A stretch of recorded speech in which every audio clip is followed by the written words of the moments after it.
kembali dengan saya Telsonika Virginia Aurelia Sizer. Saya dari kelas 12-3 dan hari ini saya sangat senang sekali karena bisa membawakan review novel untuk tugas bahasa Indonesia. Sebelum memulai, saya akan menunjukkan buku yang akan saya bahas. Ini dia, novel klasik yang sangat terkenal, Siti Nurbaya, Kasih Tak Sampai, karya Marah Rusli. Ini dia bukunya dengan sampul coklat indahnya. Buku yang saya pegang ini adalah cetakan Balai Pustaka ke-50 tahun 2013. Di dalamnya terdapat 17 bab dan total yang telah baca sebanyak 361 halaman. Dicetak di Balai Pustaka di Jakarta Timur. Cetakan pertama novel ini terbit tahun 1922 di Veltevreden yang sekarang menjadi Jakarta. Sudah lebih dari 100 tahun, tetapi novel ini masih terus dicetak ulang dan dibaca sampai sekarang. Lalu, mengapa sih Tes memilih novel Siti Nurbaya di antara nama-nama penulis yang telah diberikan? Ya tentu saja, karena nama Siti Nurbaya sering sekali disebut oleh teman-teman saya sejak saya SMP. Sehingga saya menjadi penasaran nih, dan ternyata novel ini juga sudah beberapa kali diangkat menjadi film. Film pertamanya dibuat tahun 1941 oleh Transfilm pada masa pendudukan Jepang. Kemudian tahun berikutnya hingga 2005. Semua orang bilang cerita asli di buku jauh lebih lengkap dan menyedihkan dibandingkan menonton videonya atau filmnya. Makanya saya penasaran sekali dengan buku ini, isinya tuh kayak gimana ya? Serta pada waktu mencari buku di perpus, kebetulan tuh kemarin saya cari buku di perpus yang kira-kira mungkin saya nggak perlu beli lagi. Jadi saya cari di perpus dan ternyata langsung ketemu buku ini. Nah, saya tertarik dengan buku ini, lalu saya pilih. Dan saya pilih sebagai tugas bahasa Indonesia saya. Lalu setelah membaca, saya baru mengerti mengapa novel ini begitu legendaris. Sebelum lanjut pada ringkasannya, saya akan berikan sekilas informasi mengenai penulisnya. Nah, sebelum lanjut pada inti ringkasan ceritanya, di sini Tessa akan menjelaskan secara singkat bagaimana sih biografi dari Marah Rusli ini. Marah Rusli lahir di Padang Panjang pada tanggal 17 Agustus 1889. Beliau adalah dokter lulusan di Sekolah Kedokteran Hewan IPB. Keren ya? Dan bahkan tahun 1985, novel ini mendapat penghargaan loh dari Departemen Pendidikan dan Kebudayaan. Penghargaannya merupakan penghargaan sastra. Lalu, tokoh Siti Nurbaya bahkan diabadikan menjadi nama jembatan di Padang. Di suatu kota Padang, Siti Nurbaya adalah anak tunggal dari Baginda Pak Sulaiman, seorang saudagar yang sangat kaya dan disegani. Namun, ibunya meninggal ketika Nurbaya masih kecil. Nurbaya kira-kira berusia 15 tahun dan ia sedang bersekolah. Ia digambarkan sangat cantik, pintar, sopan, dan sangat berbakti kepada ayahnya. Rumah mereka bersebelahan dengan rumah Sultan Mahmud Shah, penghulu kepala di kampung itu. Anak Sultan Mahmud bernama Samsul Bahri, biasa dipanggilnya Samsul. Samsul berusia 18 tahun dan telah menamatkan SMA-nya di Pulau Padang. Sejak kecil, mereka sudah akrab dan sering bermain bersama. Orang kampung juga bahkan menganggap mereka seperti kakak adik. Jadi mereka ini udah deket banget. Kayak saking dekatnya, dengan tetangganya sendiri itu udah dianggap kakak dengan adik begitu kira-kira. Namun yang orang-orang tidak ketahui bahwa sebenarnya ini Siti Nurbaya dengan si Samsul ini emang mencintai satu sama lain, lebih dari kakak dan adik. Nah, lain dari halnya itu, ayah Samsul pun juga sangat mendukung pendidikan modern pada saat itu. Ia ingin anaknya menjadi dokter di Stovia di Batavia. Hal ini sempat ditentang oleh Putri Ria, saudara ayahnya. Menurut adat Minang waktu itu, biaya pendidikan anak laki-laki menjadi tanggung jawab pihak ibu. Jadi kalau di adat Minang itu bahwa ibu harus membiayai keluarganya tersebut. Namun ayah Samsul tetap bersikeras, itu tanggung jawabnya sebagai ayah. Sebelum Samsul Bahri pergi ke kota Jakarta untuk melanjutkan studinya, ia menemui Siti Nurbaya untuk menyatakan perasaannya. Apakah perasaannya yang ia simpan selama ini itu adalah perasaan sendiri atau si Nur juga merasakannya ya? Lalu mereka pun mengadakan pesta perpisahan. Setelah pesta perpisahan, Samsul menyatakan perasaannya kepada Siti Nurbaya. Lalu Samsul Bahri pun juga berkata bahwa haram wanita manapun untuk menjadi istrinya kecuali Siti Nurbaya. Wah, itu tuh wow banget ya, wanita yang dispesialkan oleh lelaki yang seperti itu. Nah, di sini sangat terlihat bahwa Samsul Bahri sangat menyayangi Siti Nurbaya, bahkan lebih dari adiknya sendiri.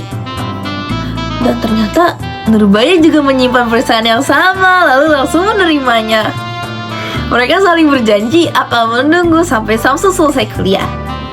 Samsul bahkan bersumpah tidak akan menikah dengan perempuan lain. Kemudian sebelum ia pergi ke kota. Sebelum si Samsul ini pergi ke Jakarta, mereka pun berjalan-jalan bersama kedua temannya yang lainnya. Dia mendaki dari kota ke Gunung Padang. Tapi malam sebelum pendakian, Samsul bermimpi buruk. Ia melihat Datuk Meringgi menarik tangannya Nurbaya dengan paksa. Saat mencoba menolong, mereka bertiga terjatuh dari tebing. Ia ceritakan mimpinya dengan ketakutan. Nurbaya menenangkan bahwa itu hanya bunga tidur biasa. Mereka pun tertawa dan melanjutkan perjalanan ya dengan bahagia. Tidak ada tahu mimpi itu adalah pertanda nyata. Lalu setelah Samsul berangkat ke Batavia, Datuk Meringgi beneran mulai bertindak. Ia adalah tuan tanah yang kaya, sudah tua dan memiliki beberapa istri. Ia pernah melihat Nurbaya sekali dan langsung terobsesi. Wah, serem banget ya si Datuk ini. Ia juga menyusun rencana loh untuk menghancurkan usaha Baginda Sulaiman. Betapa apa sih yang dipikirkan oleh si Datuk ini? Lalu gudangnya tuh juga dibakar, kapal dagang diganggu, fitnah disebarkan. Dan dalam waktu singkat, Baginda Sulaiman bangkrut total. Ia terlilit-lilit hutang sangat besar. Karena malu meminjam kepada sahabatnya, ia pun meminjam kepada Datuk Meringgi. Lalu, mengapa sih Sulaiman tidak meminjam uang kepada ayahnya Samsul? Mereka kan berteman, dekat dan akrab pula. Namun, karena ini sebuah tradisi ya dari Minang dan zaman dulu ya itu tidak diperkenankan untuk meminjam uang dengan kerabat sendiri. Nah, keluarga Samsul kan sudah dianggap keluarga oleh keluarga Nurbaya kan? Serta Datuk Meringgi ini kan emang suka meminjamkan uang kepada orang-orang banyak dan tanpa diketahuinya oleh dari ayahnya si Siti Nurbaya. Ini bahwa kekejaman dari peminjaman uang Datuk membuat orang-orang bisa terlilit hutang dan sampai jatuh miskin. Dan kembali pada Sulaiman, bunga pinjamannya juga sangat tinggi dan tidak wajar, dibikin berlipat-lipat kali ganda gitu dari peminjaman awalnya. Dan tentu saja ketika jatuh tempo, Datuk Meringgi datang untuk menagih. Ia memberikan dua pilihan nih. Dia memberikan dua pilihan. Nurbaya dinikahkan dengannya atau Baginda Sulaiman masuk penjara. Sangat keji bukan? Baginda Sulaiman tuh tentu jatuh sakit berat karena stres dia memikirkan semua itu. Ia memanggil Nurbaya dan memohon dengan air mata. Nurbaya yang sangat berbakti akhirnya setuju. Ia juga sampai menulis surat perpisahan kepada Samsul sebelum menikah. Surat itu penuh kesedihan dan cinta yang dalam. Pernikahan berlangsung dengan suasana duka. Bayangkan saja kamu menikahi orang tetapi yang tidak kamu cintai, tapi dengan terpaksa. Nurbaya tidak pernah tersenyum sepanjang acara. Samsul yang menerima surat mengenai pernikahan Nurbaya langsung pulang ke Padang. Ini gimana nih? Aduh, ia menjenguk Baginda Sulaiman yang semakin kritis. Dan tanpa diduga, Nurbaya juga datang hari itu. Pertemuan mereka sangat canggung dan penuh air mata. Mereka berusaha bersikap seperti kakak adik lagi. Dan malam harinya, mereka berbicara di beranda rumah. Datuk Meringgi curiga. Ngapain nih mereka berdua nih? Lalu dia menggerebek mereka. Ia memfitnah bahwa mereka melakukan perbuatan tidak senonoh. Fitnah itu sampai menyebar ke seluruh kampung hingga terdengar oleh ayahnya Samsubari. Ayahnya pun marah besar karena nama baik keluarganya tercemar. Kenapa ini? Ayah Samsu sangat marah karena nama baik keluarga penghulu tercoreng di mata masyarakat. Tanpa mau mendengar penjelasan panjang, ia mengusir Samsu dari rumahnya. Pergi sana Samsu, kamu udah mencoret nama keluarga baik ini. Lalu yang lebih parahnya lagi, biaya kuliah kedokteran di Stovia langsung dihentikan oleh ayahnya sendiri. Samsu yang sebenarnya tidak bersalah hanya bisa diam dan menerima keputusan. Dan pada malam yang sama, karena terlalu terpukul mendengar anaknya difitnah dan keluarga hancur, Baginda Sulaiman menghembuskan nafas terakhirnya. Nurbaya yang baru saja kehilangan ayah langsung berubah menjadi perempuan yang pemberani. Dan di dalam kehebatan keributan itu di dalam rumahnya yang sudah tidak ditahankan lagi panas amarah dari seorang Nurbaya, dia mengusir Datuk. Pergi sana Datuk. Lalu si Datuk yang tidak tahu diri itu, dia juga mengusir Nurbaya. Kamu yang harus sebenarnya pergi Nurbaya. Di situ Datuk dengan kekejamannya, ia marah besar dan bersumpah akan membuat Nurbaya menderita lebih dalam lagi. Di sini dia sudah mengancam Nurbaya. Dan dari kejadian tersebut waktu pun telah berlalu. Di suatu hari yang cerah, Nurbaya bersama kakak sepupunya sedang berbincang-bincang. Dan kalau di versi buku ini yang telah saya baca itu, saat mereka bercakap-cakap, kedengaranlah dari jauh tukang kue berteriak, Bipang, kue krambil, kue kacang, wajib lemang enak Bipang. Hai, telah berapa kali aku dengar tukang kue itu berteriak-teriak. Rupanya sudah ada pula orang berjual kue-kue pada malam hari di sini, kata Nurbaya seperti itu. Yang telah mulai lelah berkata-kata sedang perutnya mulai merasa lapar. Jadi langsung pada cerita intinya, Nurbaya itu intinya dia beli kue tersebut tanpa diketahuinya bahwa kue itu mengandung racun. Dan kakak sepupunya itu bernama Alimah, dan mereka berdua pun masuk ke dalam rumah. Dan di dalam rumah tersebut Alimah meninggalkan Nurbaya sebentar. Lalu setelah ia berbalik lagi kepada Nurbaya, Alimah melihat bahwa mukanya dari si Nurbaya tuh pucat lalu lemas. Alimah, Nurbaya. Terus seketika matanya Nurbaya tuh kayak memejamkan mata, tapi perlahan dengan mukanya pucat, lalu digoyang-goyangkanlah badannya si Nurbaya oleh Alimah. Sini lanjutannya, sebelum Nurbaya wafat, ia dipijit oleh kakaknya. Dipijit karena dia bilang pegal. Ia takut adiknya itu terbangun pula karena kurang enak rasa badannya. Terus setelah dipijat, kok kayak nggak gerak gitu loh. Ini kenapa ini ya? Nurbaya kok nggak gerak ini? Kenapa adekku loh? Terus ya udah di gini kan, terus udah nggak ada nafasnya lagi. Terus ya benar saja digini-gini ternyata Nurbaya telah wafat. Telah wafat setelah memakan lemang tersebut yang ia beli sendiri. Nurbaya meninggal dunia pada usianya yang masih sangat muda, belum genap 17 tahun. Setelah 10 tahun berlalu, ia meninggal karena memakan lemak yang dibelinya dulu. Barulah kita tahu bahwa Siti Nurbaya meninggal karena diracuni oleh kaki tangan Datuk Meringgi. Sekali lagi Datuk Meringgi. Atas perintah Datuk Meringgi sendiri, Siti Nurbaya memakan lemang beracun yang sengaja disiapkannya untuk setelah ia kembali ke Padang pasca kematian ayahnya, dan berencana untuk menemui kekasihnya, Samsul Bahri, di Jakarta.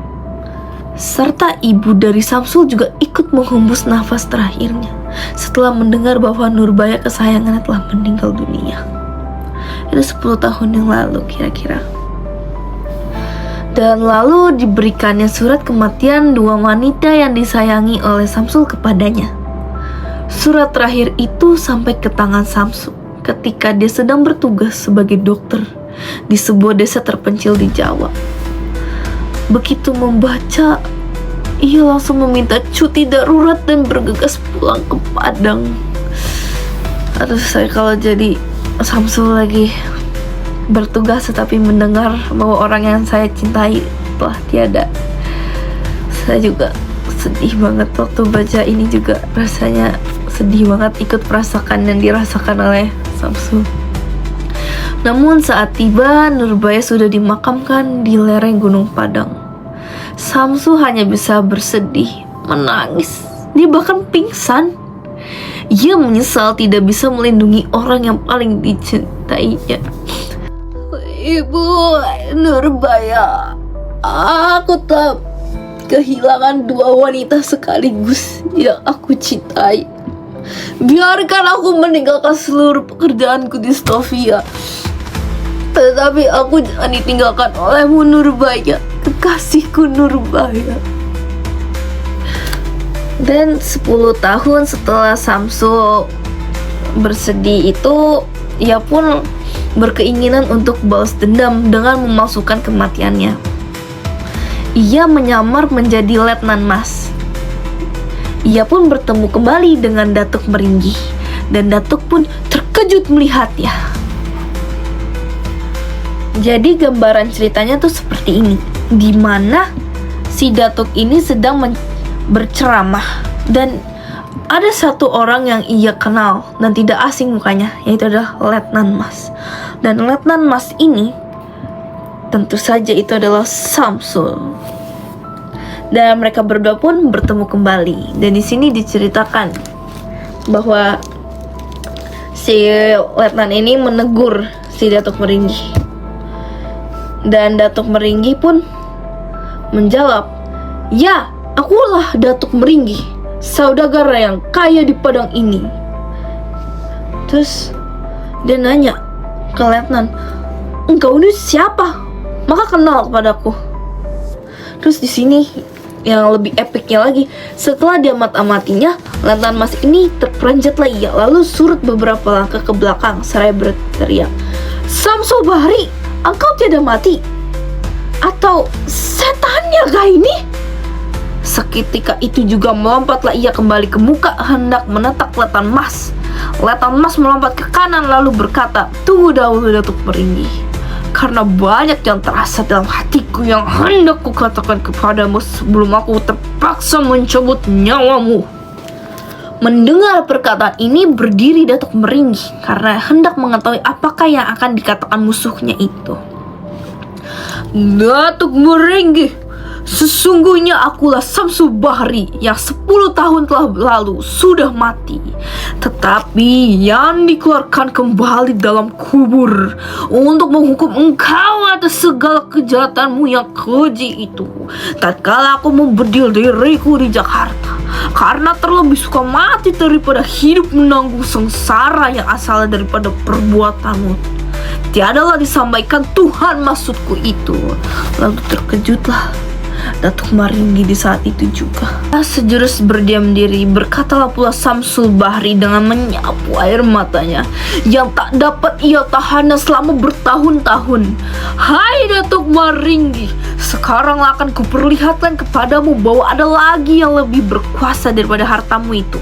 Walaupun 100 kali lebih banyak hartamu dari yang Anda sekarang ini, tiadalah akan dapat ia mengubah pikiranku."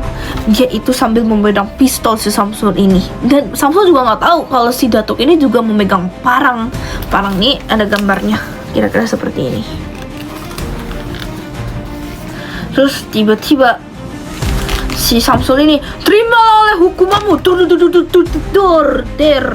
habis itu dengan kejadian yang sama juga, si Datuk ini bersama pedangnya jetak gitu. Jadi si pistol kena si dadanya si Datuk, terus si pedangnya ini kena lehernya si Samsul, jadi tetengtuk gitu.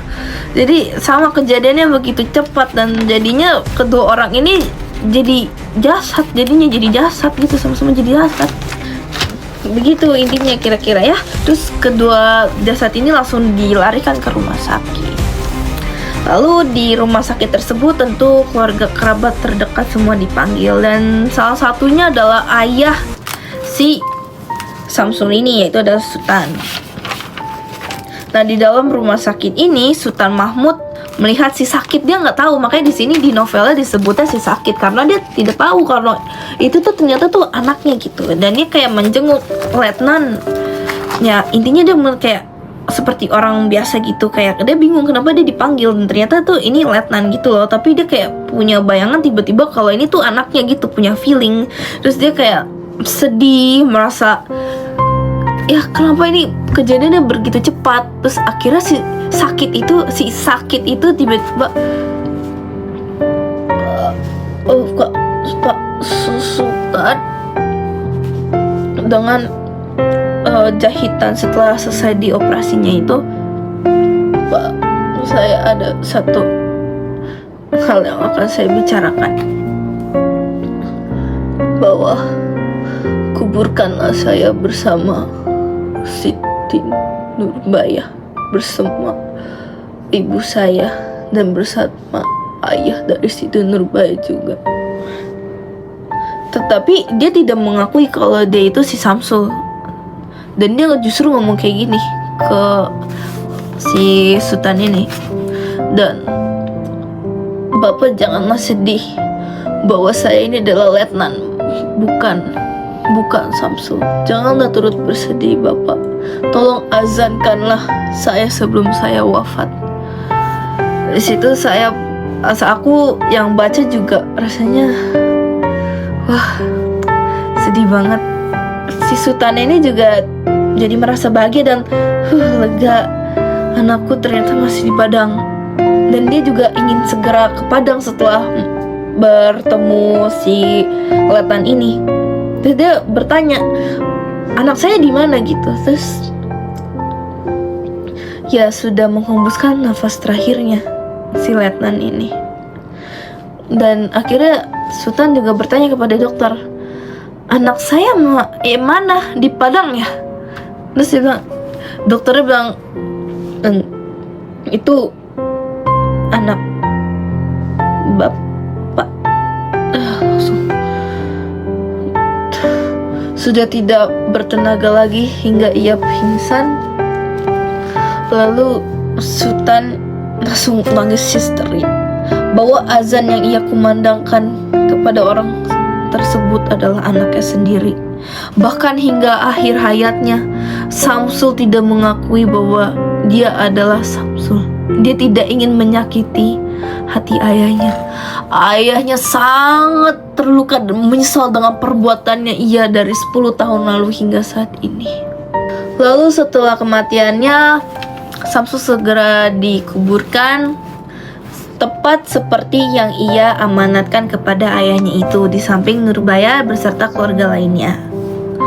Dan di akhir novel ditutup dengan terdapat gambar yang menggambarkan makam dari 5 orang, yaitu Baginda Sulaiman dan Ibu Nurbaya, dan juga kedua orang tua dari Samsul. Sultan Mahmud itu ayah dari Samsul juga ikut wafat beberapa hari setelah anaknya meninggal. Serta terdapat juga kalimat yang sangat terkenal, kasih tak sampai. Kalimat itu menjadi penutup yang sangat mengena di hati pembaca, termasuk saya. Mara Rusli betul-betul berhasil membuat kita ikut merasakan kepedihan cinta yang terpisah oleh adat dan kekejaman manusia. Kisah ini menjadi salah satu tragedi cinta paling dikenal di sastra Indonesia. Ada satu kalimat yang membuat saya benar-benar sedih saat saya membacanya, yaitu ada di sini, di halaman 350, yaitu saat si Sultan ini membayangkan kejadian ketika ia tidak mengusir anaknya keluar dari rumah. Maka terbayanglah di mata pada waktu itu anaknya duduk bersuka-sukaan dengan Nurbaya sebagai orang yang bersuami istri, Samsu sebagai seorang dokter, dan Nurbaya sedang memangku seorang anak laki-laki, cucunya. Andai saja waktu bisa diputar dan bisa diperbaiki, akan ada dokter bersama istrinya yang cantik dan bersama cucu-cucu dari Sultan Mahmud yang lucu ini. Amanat-amanat dari cerita ini yang perlu kita ketahui adalah amanat pertama yang sangat jelas adalah perkawinan harus atas dasar cinta dan saling ridha kedua belah pihak. Tidak boleh ada paksaan dari siapapun termasuk orang tua.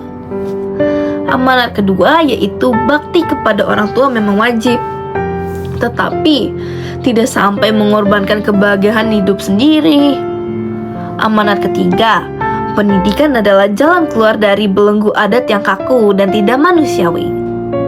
Amanat keempat, sistem rentenir seperti yang dilakukan Datuk Meringgi sangat merusak kehidupan masyarakat.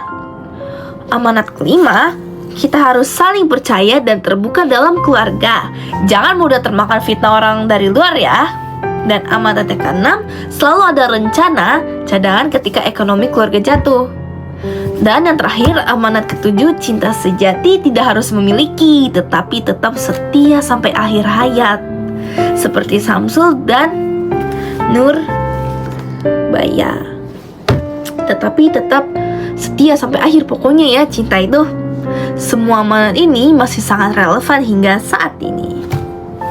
Dalam novel ini, bahasa yang digunakan adalah bahasa Melayu yang masih mudah dipahami. Jadi aku juga menceritakannya juga masih mudah karena Melayunya mudah untuk dipahami loh. Banyak pantun pepatah Minang dan ungkapan adat yang indah. Edisi Balai Pustaka tahun 2013 yang saya pegang sudah dilengkapi catatan kaki yang sangat membantu. Nih contohnya seperti ini. Jadi kalau kita tidak mengetahui maknanya, di bawahnya ada catatan kakinya. Setiap istilah seperti engku, penghulu, mama, atau harta pustaka langsung dijelaskan oleh novel ini, sekaligus menjadi bahan belajar bahasa Melayu klasik. Deskripsi tempat seperti Pasar Padang, Teluk Baya, dan Gunung Padang sangat hidup. Kita seperti diajak kembali ke tahun 1915.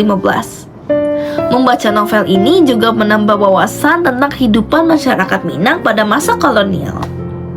Dan sekarang saya akan menggali lagi nih informasi mengenai peristiwa sejarah dan kritik yang terdapat dalam novel ini, serta menceritakannya tentu dalam kronologis. Novel Siti Nurbaya terbit tahun 1922, tepat di masa kebangkitan nasional, saat pemuda-pemuda Sumatera mulai aktif menentang adat yang dianggap kaku.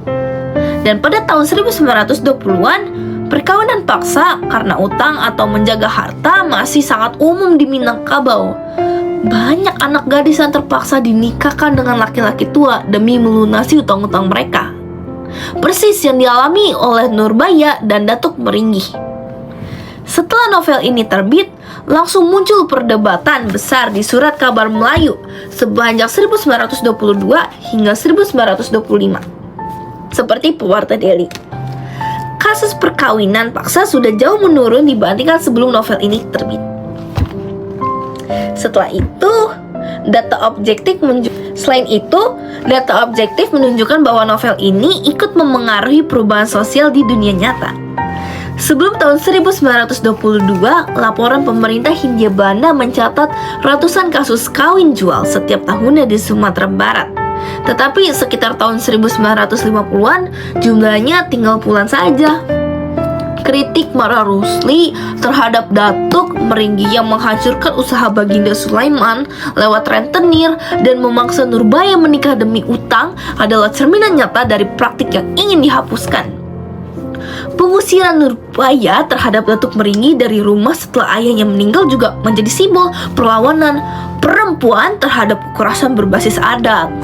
makam fiktif Nurbaya di Gunung Padang, dan jembatan Siti Nurbaya yang dibangun tahun 1900-an di Padang menjadi bukti fisik bahwa cerita ini dianggap sebagai representasi perjuangan perempuan Minangkabau. Jadi, meskipun berbentuk fiksi, novel Siti Nurbaya ini memiliki dampak sejarah yang tentunya sangat nyata di kehidupan ini. Saya sangat menganjurkan teman-teman semua untuk membaca novel ini. Kalian akan mengerti mengapa novel ini tetap hidup selama ratusan tahun lebih. Kalian akan memahami kritik sosial yang disampaikan dengan sangat halus tetapi tajam. Buku ini mudah sekali didapat di perpustakaan sekolah atau dibeli di toko buku. Dan jika kalian suka cerita-cerita yang tragis, ini wajib banget untuk dibaca. Kalau kalian ingin mengenal sejarah Indonesia lebih dalam, ini juga sangat tepat. Membaca Siti Nurbaya adalah cara menghargai sastra Indonesia. Ayo kita sama-sama melestarikan sastra klasik kita. Jangan sampai anak cucu kita tahu hanya sinetronnya aja. Sekian review panjang dari saya tentang novel Siti Nurbaya. Kasih tak sampai. Teman-teman, maaf jika ada penjelasan yang kurang jelas. Nah, sekian review panjang dari saya tentang novel Siti Nurbaya ini. Kasih tak sampai. Maaf jika ada penjelasan yang kurang jelas atau terlalu panjang. Terima kasih banyak kepada teman-teman yang sudah menonton sampai habis. Terima kasih juga kepada guru bahasa Indonesia yang memberikan tugas ini. Semoga presentasi saya bermanfaat dan dapat menambah minat baca teman-teman semua. Semoga kita semua bisa mengambil pelajaran dari kisah Nurbaya dan Samsul. Semoga cinta kita semua berakhir bahagia. Sampai jumpa di tugas review buku berikutnya. Sekali lagi terima kasih atas waktu dan perhatian kalian semua. Jangan lupa langsung pinjam atau beli bukunya ya setelah ini. Siti Nurbaya karya Marah Rusli.